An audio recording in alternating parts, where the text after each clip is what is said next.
Orúkọ mi ni Mr. Ọ̀jẹ́tókun Táíwò, alága ìdàgbàsókè ìlú Ṣàngó, ẹgbẹ́ ìdàgbàsókè ìlú Ṣàngó. À ń fẹ́ àwọn ìpèníjà tí ń dojú kọ wá nínú ìlú yìí. Alákọ̀ọ́kọ́ ni ti ọ̀nà, torí ọ̀nà oníṣòwápọ̀ mọ́ gbogbo àwọn ìlú yòókù káàkiri àgbáyé. Ọ̀nà kan ṣoṣo tó ṣòwápọ̀ yìí, tí a bá wò láti Awó sí Ìwó, ọ̀nà yẹn ò ṣe é rìn rárá, ó ti bàjẹ́ kọjá ààlà. Ó ti tó bí ó ti mọ́ lé ní 20 years tí wọ́n ti fọwọ́ kàn kẹ́yìn. So nígbà ayé àwọn ìjọba ológun ni ọ̀nà náà ti bàjẹ́ gan. Kò ìwé kan ṣẹlẹ̀ ní pé ọmọ èèyàn tẹ̀ rí ìpèníjà ìlera fẹ́ sáyé lọ, kò sì kí ẹ rọrùn fún wa. Wọ́n fẹ́ kí ìjọba kí wọ́n dákun, kí wọ́n bá wa ṣe ojú ọ̀nà àtúnṣe ojú ọ̀nà wa yìí. Àwọn àlùfíà tí ọ̀nà ilẹ̀ sopọ̀ pọ̀, àwọn àlùfíà tí ọ̀nà yẹn sopọ̀ ó pọ̀ jù, tó pọ̀ gan-an ni.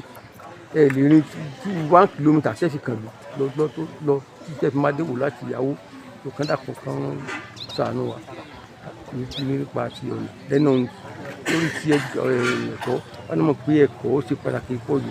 Tí wọ́n bá dé ilé ìwé wa kan ṣoṣo girama ta níbí, àánú ó ṣe èèyàn, àánú àwọn ọmọ ó ṣe èèyàn. Ìgbà mí àwọn mìíràn bí wá léèrè pé ṣé ẹ̀yin sí lára ìjọba, ṣé ẹ̀sìn lé lára ìjọba Ọ̀ṣun yìí?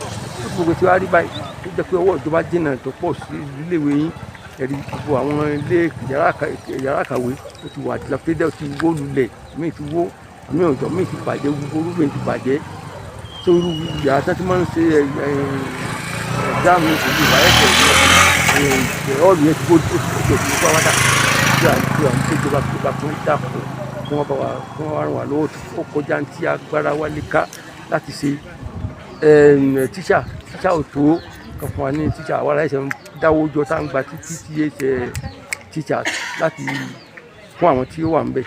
Kán dàpọ̀ kan wá sí lẹ́ni tí ó ń nítorí ti ìlera ìwà bọ́dì mọ́ta tó ẹyọ ilé ìtọ́jú kan ṣoṣo tá a níbí, maternity center tá a níbí.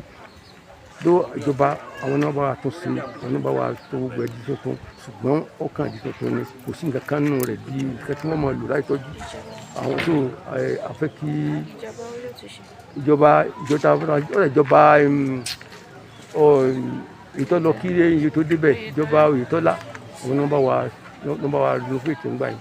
So àfẹ́ kí wọ́n dàpọ̀, kí wọ́n bá kó oògùn abẹ́, kí wọ́n lè bá fi àwọn òṣìṣẹ́ tí wọ́n bá lò sí.